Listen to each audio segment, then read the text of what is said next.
नमस्कार, आदाब। आप देख रहे हैं दबंग मिल न्यूज़ चैनल और मैं आपका दोस्त इमरान रज़ा। आज मैं स्वयं मौजूद हैं दिल्ली में, जहाँ पे हमारे साथ बात करने के लिए मौजूद हैं बीसी पाटिल जी, जो कि कर्नाटका से हैं। आज ये दिल्ली में हमारे साथ इस समय हमारी स्टूडियो में मौजूद है।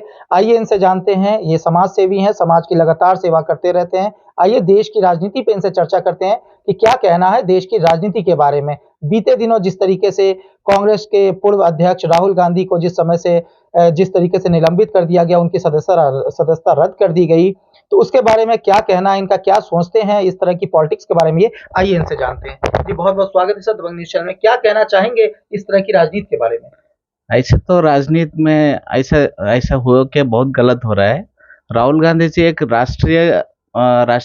राष्ट्र पार्टी के नेशनल पार्टी के अध्यक्ष है और उनके सदस्यत्व को रद्द कर रहे हैं बोले तो बहुत नाइंसाफी है। क्यों बोले तो वो उनका जो बोले ना वो कोलार में बोले सही 2019 में बोले उन्होंने 2019 में बोले तो 2022 अभी कर्नाटक में इलेक्शन चल रहे हैं। जब भी इलेक्शन चलेगा आएगा ना तभी सेंट्रल गवर्नमेंट ऐसा काम कर रहे हैं क्या यही को नहीं और दूसरे दूसरे भी कौन से भी अपोजिशन पार्टी में देखो किसी को भी वो टारगेट करके दे वो बीजेपी पार्टी का ही था पहले जनार्दन रेड्डी। वो अभी कर्नाटक में एक पार्टी निकाले जनार्दन रेड्डी उनका पार्टी निकाले उनको भी ईडी का धमकी देते हैं।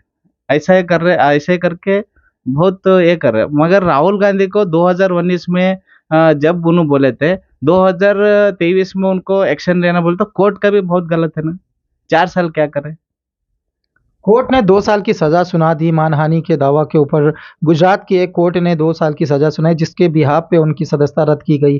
क्या लगता है कि ये सब बीजेपी का किया धरा या बीजेपी की साजिश है राहुल गांधी को पद से निकलवाने के लिए, उनकी सदस्यता रद्द करवाने की? क्या लगता है? ये राहुल गांधी को निकालने का नहीं है ये पूरे देश का मामला है। राहुल गांधी बोल तो नेशनल पार्टी का है वो कांग्रेस पार्टी अभी राष्ट्र में अपोजिशन में है।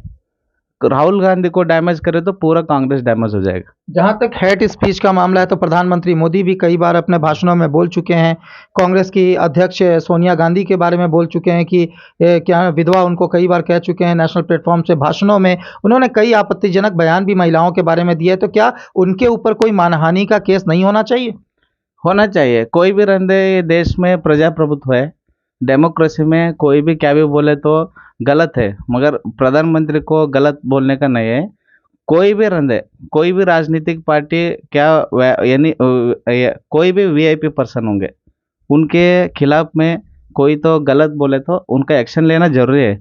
मगर ओनली राहुल गांधी को क्यों मोदी भी कितने बार पप्पू बोले ना वो अमित शाह बोले वो सारे पार्टी वाले ऐसे गाली गलौज करते हैं मगर अभी इलेक्शन टाइम में राहुल गांधी को क्यों एक्शन ले रहे हैं।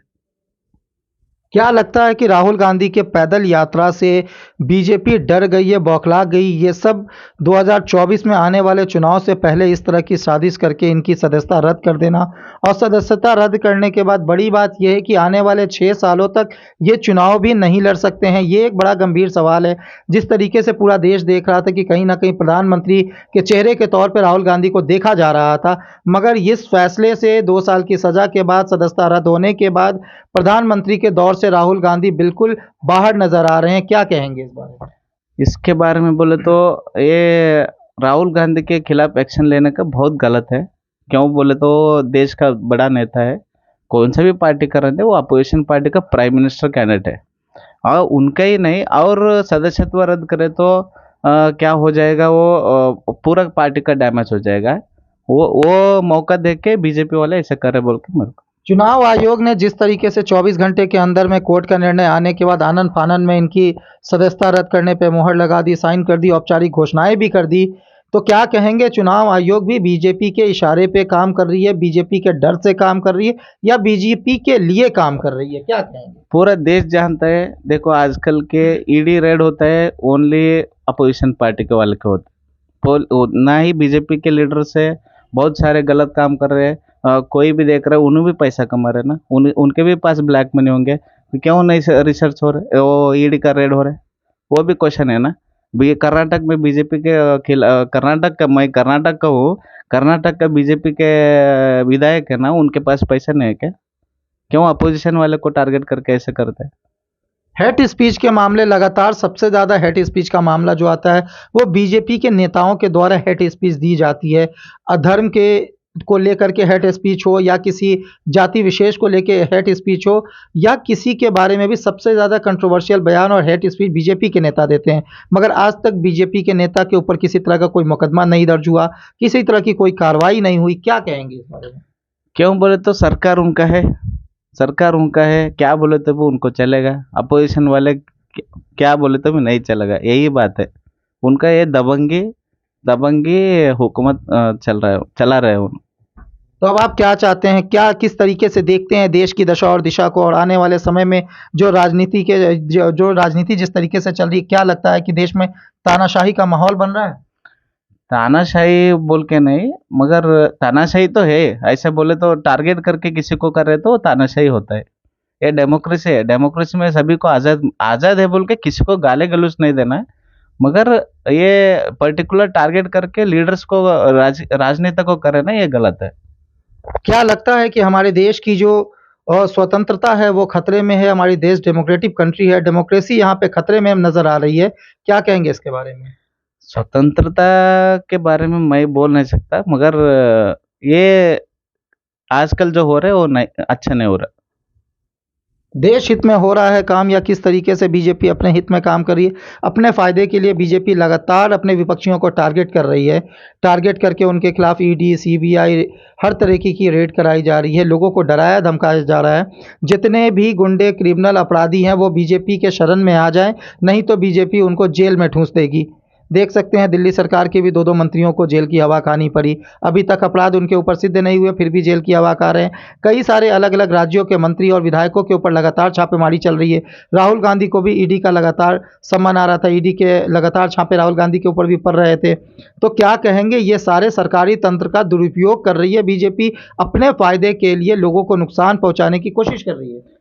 अगर मगर इनको ईडी तो किसी के अंडर काम नहीं करना। ये ईडी बोले तो फ्रीडम रहना कि सेंट्रल को होंगे चाहे स्टेट गवर्नमेंट होंगे, उनके ऊपर तो प्रेशर नहीं रहते। हाँ, ईडी गवर्नमेंट ईडी कर रहे, मगर उनका उनका फैसला कहाँ पे हो रहे? ईडी ईडी रेड क्यों किसी को भी कर रहे ना। अगर देखो कर्नाटक में किसको भी हुए, ऑल ओवर इंडिया किसी को भी करे ईडी, उसका फैसला नहीं हो रहा बोले तो एडजस्टमेंट है। ईडी जब रेड हो जाएगा ना, उनका ये होना फैसला कर देना ना। डॉक्यूमेंट नहीं है तो ईडी कैसे रेड करेंगे? 4-4 साल कर रहे, 5 साल कर रहे, 10 साल से ईडी रेड करते रह रहे, अभी करते करते ही जा रहे। ये गलत है ना। तो क्या कहना चाहेंगे देश की राजनीति के बारे में? राजनीति बोले तो राजनीति सर्व समान रहना, किसी को टारगेट करके नहीं करना। करे तो करे, परवाह परवाह नहीं है। मगर संविधान जो है ना, संविधान के ऊपर कैसे राजनीति बोले तो संविधान जैसे रहेगा ना वैसे फॉलो करना। पहले की राजनीति और अब की राजनीति में क्या फ़र्क देखते हैं आप? फर्क तो है। अब पहले के राजनीति में फ्रीडम थे बहुत, तो अब फ्रीडम नहीं है। तो क्या लगता है कि राजनीतिक के जो विचारधाराओं की लड़ाई थी पहले, अब वो लड़ाई विचारधाराओं से हट करके अब वो आपसी दुश्मनी, आपसी रंजिश की लड़ाई बन गई है? वही तो बन गया आजकल। आप भी देख रहे हैं ना, हम पूरा देश देख रहा है। तो क्या मैसेज रहेगा आपका देश के लोगों के लिए? देश के लोगों के नहीं, सभी संविधान के अंदर काम करना है। संविधान के बाहर कोई भी नहीं है, चाहे बीजेपी हो, कांग्रेस हो, प्राइम मिनिस्टर हो या अपोजिशन वाले राहुल गांधी को। तो क्या समझते हैं कि जिस तरीके से राहुल गांधी को निकाला गया वो सही था या गलत था? वैसे तो गलत है। राहुल गांधी भी एक नेता है, उनके बारे में भी कई बार कई सारे लीडर्स बोल दिया ना। उनका उनका क्यों एक्शन नहीं ले रहे? हमेशा पप्पू पप्पू बोलते हैं, अमित शाह बोलते हैं, मोदी भी बोल दिए होंगे सब कई बार। बीजेपी लीडर्स भी बोलते हैं सभी, उनको भी एक्शन नहीं लेना। क्यों राहुल गांधी को पर्टिकुलर करके एक कांग्रेस पार्टी को डैमेज करने का काम कर रहे?